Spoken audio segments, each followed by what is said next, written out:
How long have you been a Rotarian for? Oh, 2 or 3 years, I think, at least, I think, maybe a little more. At least as long as I have been. So Gene is also, obviously part of the village, works with the village, and is a Rotarian. So we're really lucky to have Gene in our club, and I'm very thankful that he's willing to put this together for us. So Gene, if you want to introduce the rest of your committee and take it away. And just as a reminder to everyone, again, this is being recorded and I do plan to upload it to YouTube. Okay. First, Corbin, let me say thank you for your willingness to open this up and have this dialogue. I think it'll be helpful to everyone who takes the time to share in it. I just wanted to give just a bit of a history that brings us to this point, if I may. Going back to the year 2002, there was a comprehensive action plan for the town of Sidney. And if you trace that plan, and incidentally, a copy of that is available on the town website. But if you take the time to look through that, you'll find that among the primary objectives of it were the goals to enhance economic development while simultaneously protecting the quality of life in the township. This zoning proposal that we recently publicized, it's been in the development process for a number of years.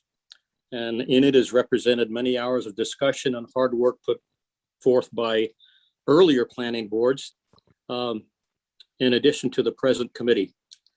This zoning committee and I'll introduce the members in just a minute, was appointed by the supervisor and charged with coordinating all earlier efforts and formulating a zoning document that would serve the present and future needs of the township.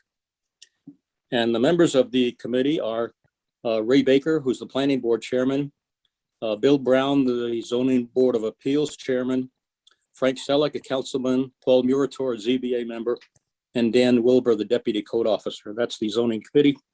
And we've been meeting on a pretty regular basis over the past few years, working on this document. So I think probably the best way for us to proceed is to respond to questions folks may have as they've reviewed it, things they want clarified, and we'll try to do our best to respond in a helpful manner.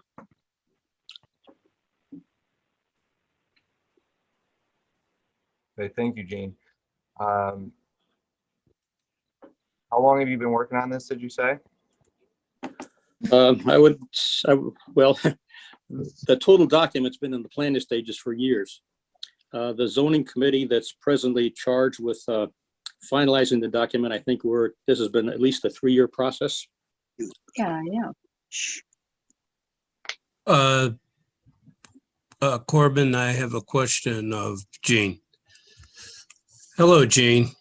Hi, how are you? Good, it's Dave Reynolds. And yep. For me, I was hoping you would give a definition or an overview of what the zoning committee is about. I don't really have a good handle on that.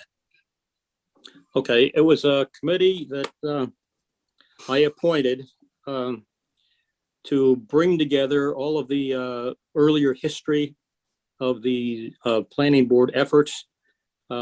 This document has been through many adjustments, and we wanted to have a working committee of the best informed people we could possibly get together to do that, which is why we selected the people we did. Their responsibility is to formulate a document that is, first of all, presented to the town board for their endorsements, and then has to go to the county. There has to be a seeker, and then it comes back, and then there's a public hearing, and then it's voted on by the town. So the task of the zoning committee is to go through all the intricacies of zoning, consider the interests of every party involved, to respond to people's input as far as questions or concerns, and that's what they've been about the last few years. What are some of the bigger concerns that you hear? I think a primary concern is that while there is interest in expanding the economic base of the town of Sidney. There's also as much concern that the overall ambiance of the township, the rural atmosphere of the town be protected as much as possible. So trying to find that middle ground that satisfies both of those diverse aspects has been one of the challenges we faced.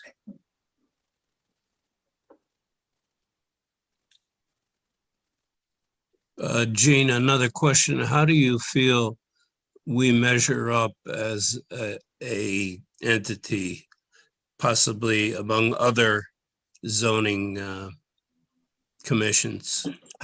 What kind of a rating would you give us? A, B, F? Do you have that? Is that a valid question? In other words, not understanding all the intricacies, I'm just trying to get a feel for how we might be ranked. Okay. Let me preface that by saying there is no such thing as complete objectivity. So I can't respond to that without, by the very nature of who I am and what we're involved with, without being somewhat biased. I think we have made the very best effort we possibly can. On a scale of 1 to 10, I very rarely rate everything as a 10, because perfection is something we strive for, we don't always achieve. We're doing the very best we can. So you're asking for a letter grade. How does an A- sound? Very good. It sounds good. Yeah, it does. So can you just kind of quickly highlight, it's pretty in-depth what you guys are doing, but just kind of brush over the changes that you're doing and the changes that are proposed, and then if voted on and approved, when those would be enacted? Okay, I'm hearing two questions in there. One is when it would be enacted, and what are the major changes envisioned? Is that Right. correct in what I'm hearing? Okay. Paul and Bill, I wonder if I could ask you to comment on what you would see as the major highlighted changes and the benefits of what you see coming as a result of our efforts together. And as far as the time frame is concerned, as I said, it first needs to go to the county. It needs to have a secret review. The county planning board needs to review it. There needs to be an open hearing. If that could all be accomplished, and this could be approved by the town board meeting in May, that would be our time frame. So guys, could you just jump in and comment on some of the major changes and updates that we've talked about together? Yeah, there's a lot of changes, but some of the major ones were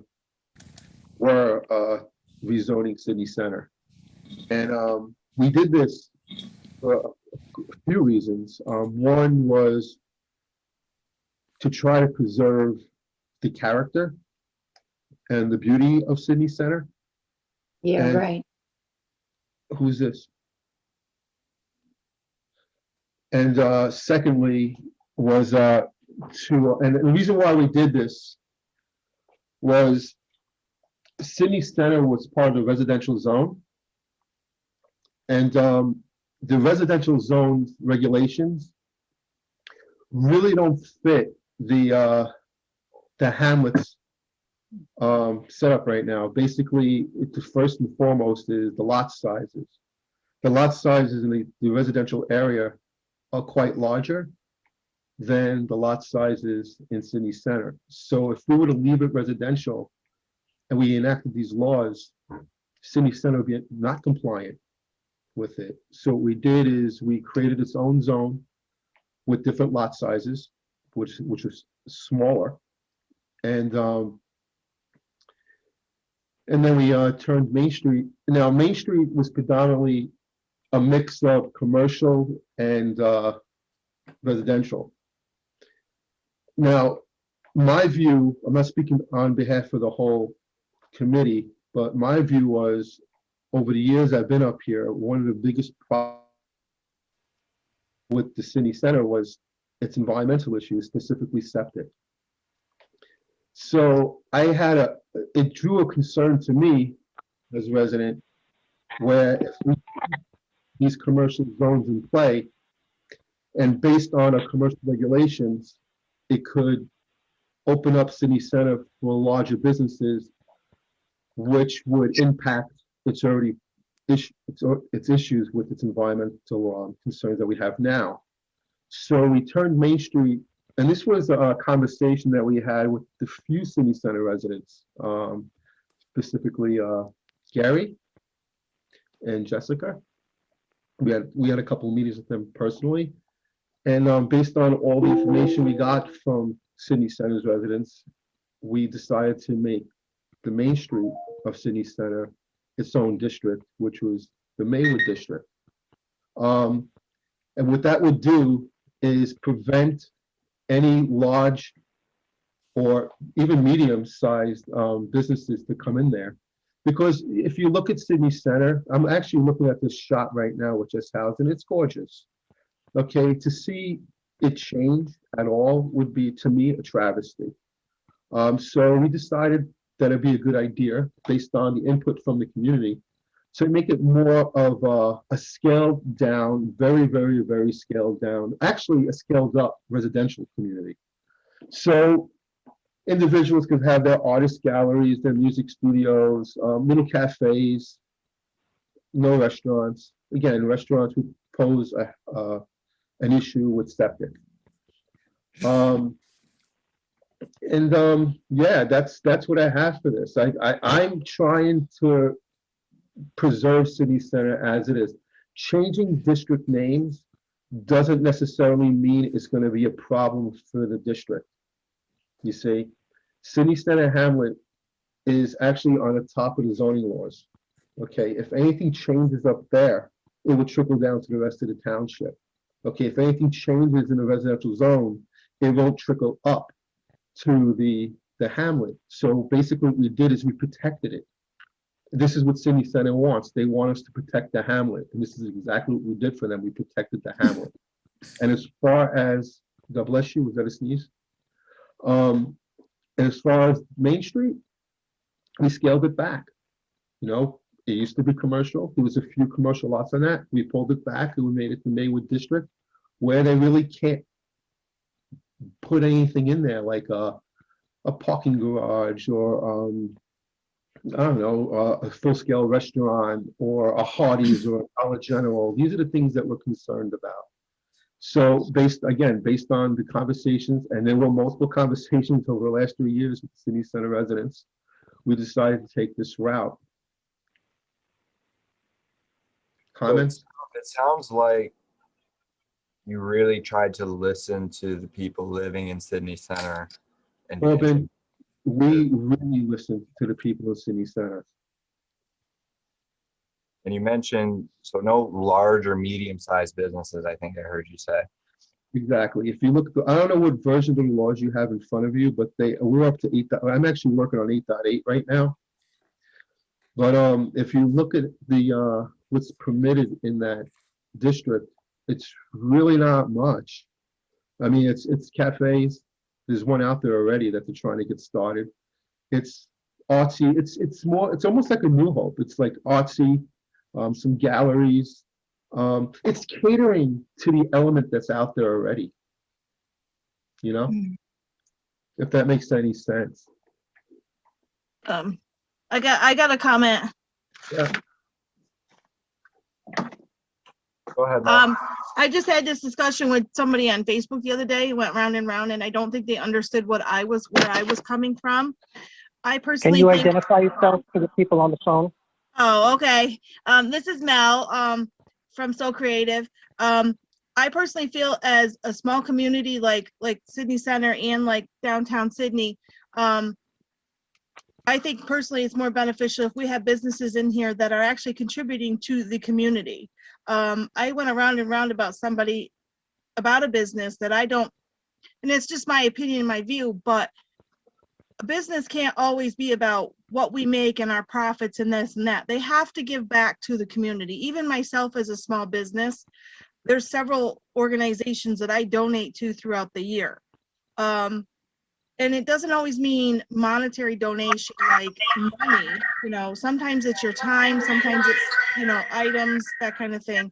And I find that should be a key factor too when determining what kind of businesses you allow in as well. When you get some of these corporate places that come in, they don't care about Sydney. They could care two less is about them.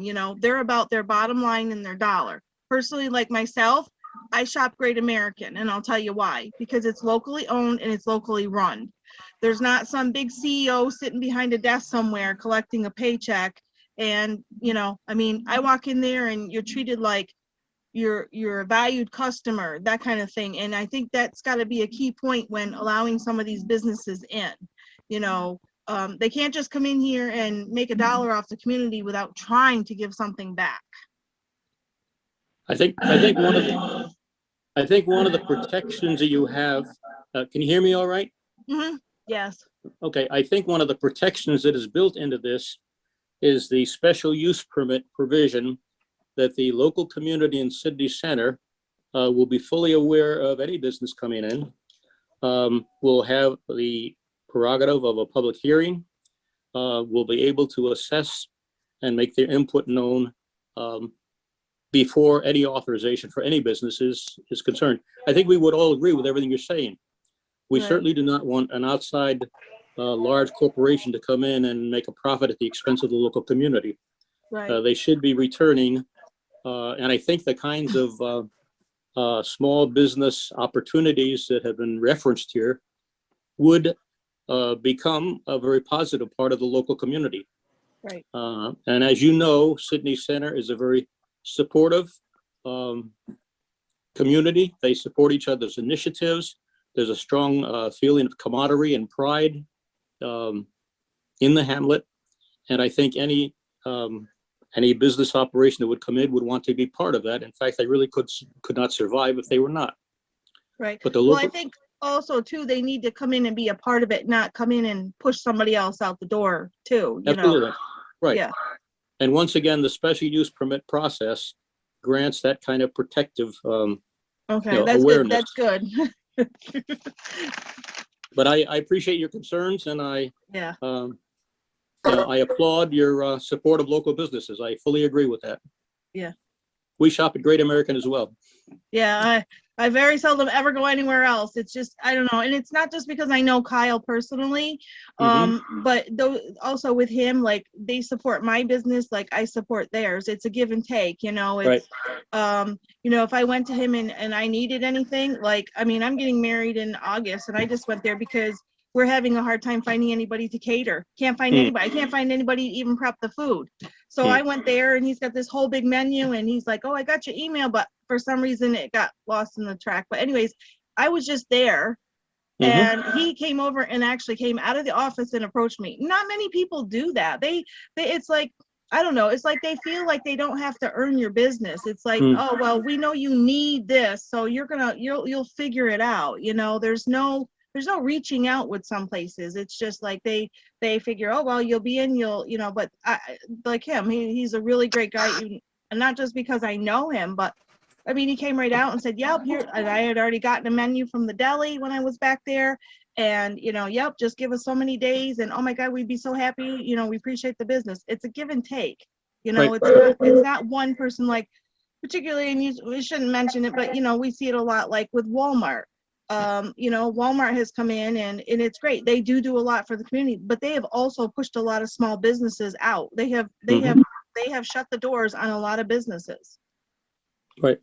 So. Thanks, Mel. Yep.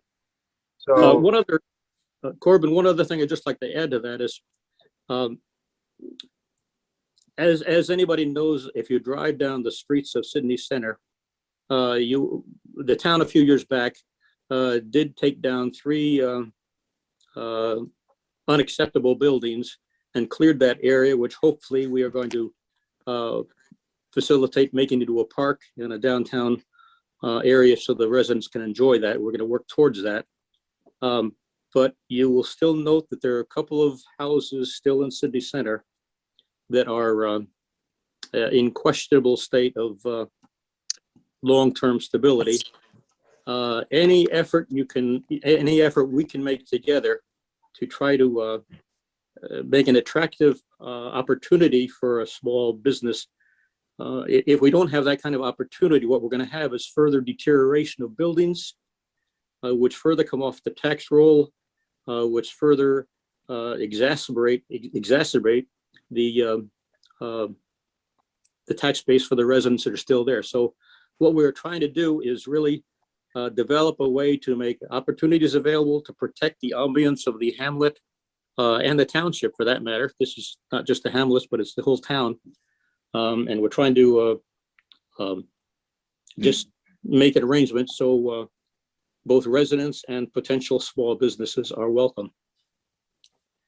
Mr. Pickford? Yes. Well, first of all, I'd like to second that about the undesirable buildings. I see what Jessica did in Sidney Center, and it's important. Now, I don't own a home in Sidney Center, but I own homes in Sidney Village. And so we're all part of the same town. We're all going for the same things. I'd love to learn more about that because we have some homes in a state of such decrepitude that they bring the entire street down, if you know what I'm saying. Mm-hmm. Unfortunately, one of my homes is one of them.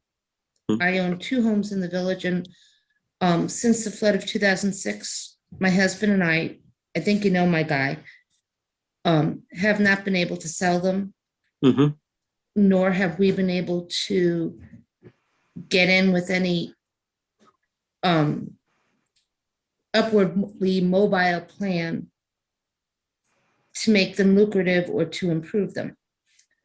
So I think what Jess did in having those buildings removed and having a forward-thinking plan of positive land use, a community garden, a park, someplace for people to congregate, especially now in a safe manner. I'd love to hear more about that. Also, as a small business owner, because, you know, I have a farm here on 23. I'm hearing a lot about special permitting for special events and whatnot. And I don't know how precisely that works in Sydney. I'd like to be educated about that because I do know how it works in my hometown. It's a big old headache. Hmm. And it's costly for small business owners to get those special bid permits if they say want a food truck, or if they're having a small wedding outside, or what have you, even if it's something that's non-detrimental to the community. Once you get into the special permitting aspect, it's always bureaucratic. And when you're a small business owner and you have to fill out all that paperwork yourself, believe me, I'm a farmer. I've been through it. Mm-hmm. Mm-hmm. It takes away time that you could be making money, quite frankly. So I'm wondering, as time goes on, you mentioned that we may be enacting this zoning proposal as early as May. Mm-hmm. Is the special permitting process easy for small business owners? And if not, can we work to streamline it in some way so that we can keep those small businesses, which are actually healthy for the community, while avoiding intrusions such as the woman who spoke before me talked about? So we've got the business, we've got the economic development, but it's friendly enough for small business owners like Right. myself. I mean, for me, just speaking as someone who tried to read this document, I gave it the old school try. I did my best. It's a lot. It is. It is a lot. I can't imagine how you fellas on the zoning committee are doing it. And I know that Sidney Center has specific concerns. So maybe I'm speaking out of turn, but we are all one town. And where I live, I'm kind of I'm kind of Sidney, I'm kind of Unadilla, I'm kind of Sidney Center, I'm kind of all of you guys. So everybody's concern is my concern. Right. So if I could better understand that. Okay, let me just say, as far as the special use permit is concerned, there's two issues here. And after I share a couple of comments, I'm going to ask Bill Brown if he would speak to the special Thank you. use permit process itself. But there is a bit of a distinction between the village and the town and how the zoning would apply. The zoning is for the township. The village may have its own set of processes and procedures related to that over which we have no control. We have made an effort to make the special use permit process expedited and simple. Bill, I wonder if you could just speak to that and any other things that you think might be helpful to some of the questions that have arisen here. Sure, we'll give it a shot. The special use permit process is an application that a prospective business or developer or homeowner would submit to the planning board for consideration. And I know that the document is, however many pages, there's a lot of stuff in there. Part of that process is to submit to the planning board a description of what your project is. And if it's a low intensity use, it can be a low intensity review by the planning board. If it's a higher intensity use or something that has a bigger chance of impacting the community, the planning board can request more documentation, formal surveys and studies and things like that if something bigger was coming in. But if it's something small that's coming in, it could be a lower use impact on the community and the neighbors and whatnot. The planning board has the ability to scale down the review and not require everything under the sun. That process does require a public hearing to be conducted so that the neighbors are aware of what's potentially going to happen. And that's applicable to all special uses throughout the township, not just throughout Sidney Center. I've been asked specifically about food trucks. Okay. And that's something where we did food trucks when Charlie, my husband, and I were doing green markets down in New York City. And they will come up to you on a Wednesday and tell you, hey, I have an availability. I could be there Saturday morning. Right. So that presents a problem in terms of getting a permit.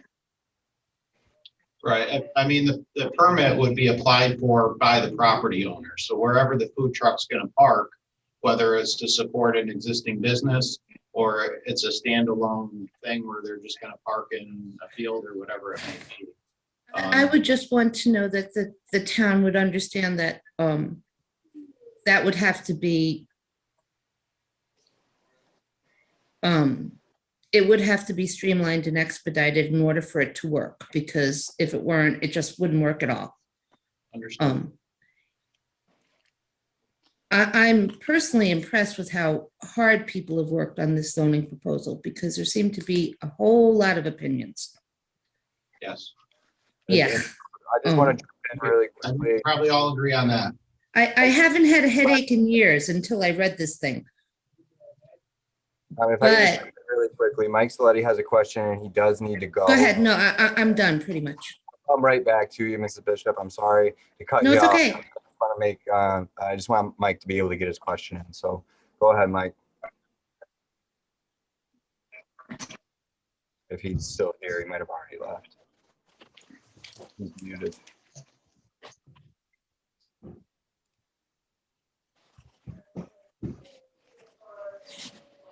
You there, Mike? Yes, I am. Sorry about that.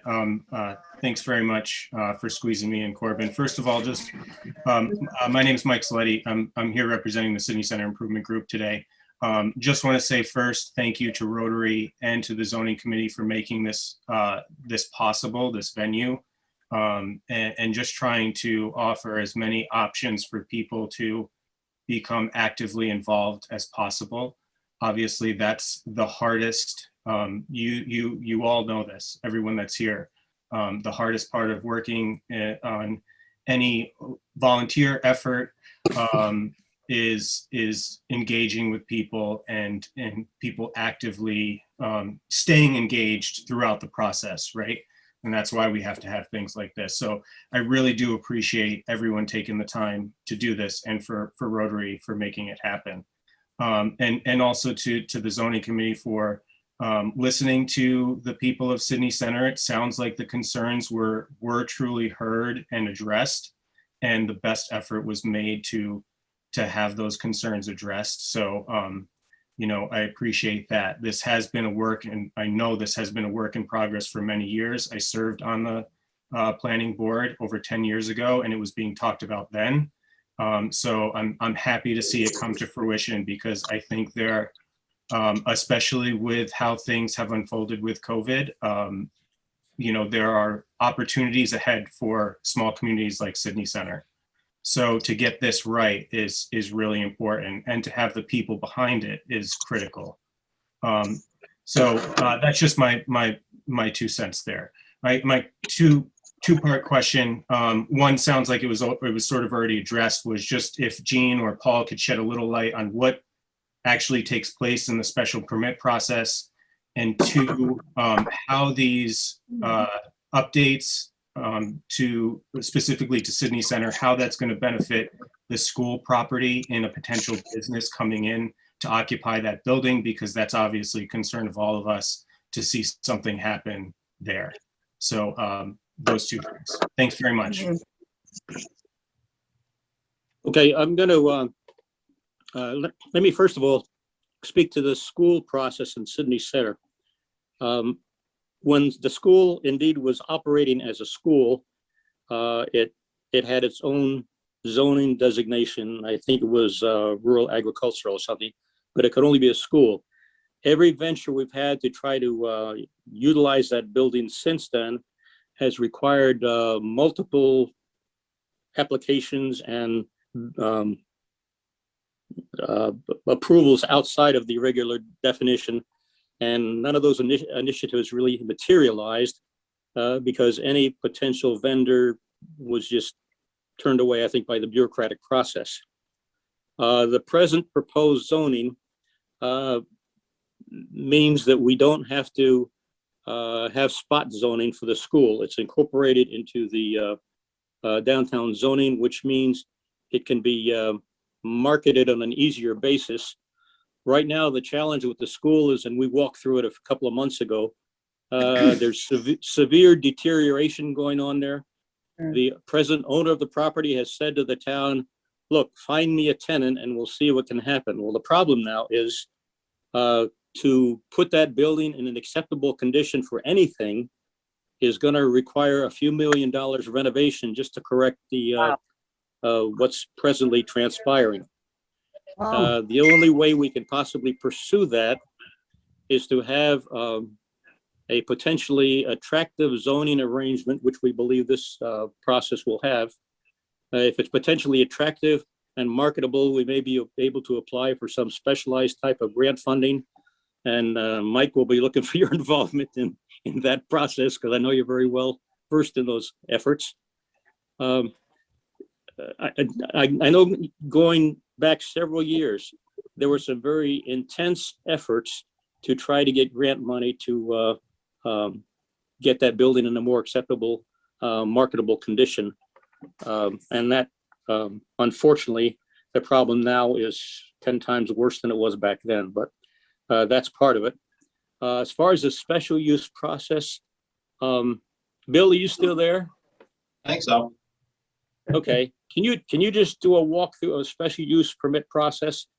And I think Sure. the other thing that we need to mention too, related to that, is a special use permit can be for a season activity, not just an isolated event. In other words, if I want to operate a summer fruit stand or whatever, I don't have to make a special use permit every Saturday morning when I open my shop. I can make one special use permit that covers me for the whole season. Hey, yeah, I'm a conference call. That's no big deal. I'm not talking. I'm just listening. Can you just walk us through that process? That's right, Gene. I mean, the special use permit process is really meant to allow for, businesses and higher intensity uses, beyond just the residential, a home or a farm or something. So the special use permit process is a 1 or 2 page application similar to your building permit. If you're going to put a porch on your house or put a garage out back or whatever it may be, you have to go to the code officer and put in an application for a building permit and show them what you're building. The special use permit is similar to that. It's just that it's not the code officer that issues the formal approval for the permit. It goes before the planning board. So the 1 or 2 page application will detail what you're proposing to build.